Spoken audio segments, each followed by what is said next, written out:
ماشکل بازار میں ٹریفک کی ابتر صورتحال سے لوگ پریشان۔ تفصیلات کے مطابق بلوچستان کی سرحدی تحصیل ماشکل بازار میں ٹریفک کی ابتر صورتحال نے لوگوں کو پریشان کر رکھا ہے۔ بازار مین چوک اور دیگر ایریاز میں ٹریفک جام رہتی ہے، جس کی باعث لوگوں کو آمد و رفت اور خرید و فروخت میں مشکلات کا سامنا کرنا پڑ رہا ہے، جبکہ بازار میں گاڑیوں کی غلط پارکنگ کی وجہ سے گھنٹوں تک ٹریفک جام ہوتی ہے۔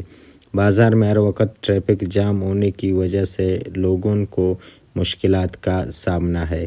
علاقے کے سیاسی و سماجی حلقوں نے ایس ایچ او ماشکل اور متعلقہ حکام سے ماشکل بازار میں ٹریفک کی ابتر صورتحال کا فوری نوٹس لینے اور ٹریفک کا نظام بہتر بنانے کا مطالبہ کیا ہے۔